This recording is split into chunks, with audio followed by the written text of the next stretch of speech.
Fabian Gomez Gutierrez knows the food supply chain market in Colombia from field to table. The former expansion leader at LATAM delivery unicorn Rappi also happens to be the son of a mango, lime and papaya farmer. While he was working with Rappi, he noticed a pricing dynamic that gave him pause. He wondered why restaurants on Rappi were buying limes for $1 a kilogram when he knew his father was only getting paid 30 cents for the same amount. He realized that because of multiple middlemen in the supply chain, both growers and restaurants, 87% of which in the region are independently owned, were being treated unfairly. Gutierrez thought there must be a way to shorten the journey between restaurants and growers, which could produce better prices for both sides, but it wasn't going to be as simple as just moving the process online.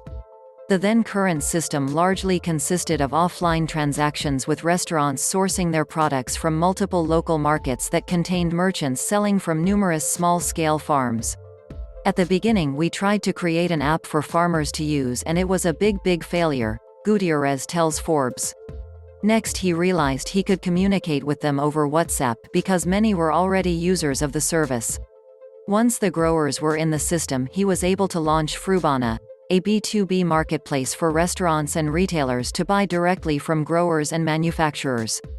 The startup is now raising a $65 million Series B after continuing to grow during COVID-19.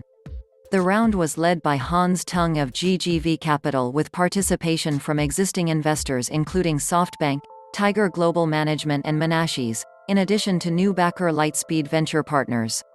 Tung has been an investor in the startup since its seed round in 2019 and says that Gutierrez initially reminded him of Anthony Tan, the founder of Southeast Asia-based super app Grab, because of his market savvy.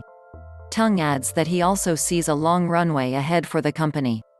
Frubana is about making sure that the distribution of food and product to the restaurants is done as efficiently as possible, Tung says.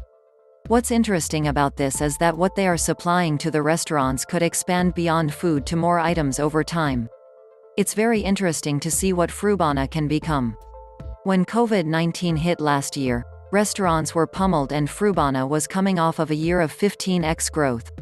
Instead of scaling back, Gutierrez says his company set a vision for where it wanted to be in 2030 and made a plan to get there. The startup didn't cut its workforce, as so many restaurant tech companies did, but rather tripled the size of its technology team to help get more restaurants on the platform and to expand Frubana's inventory. When the company launched, 90% of its offerings were fruits and vegetables, but it expanded into other categories last year to make it more of a one-stop shop.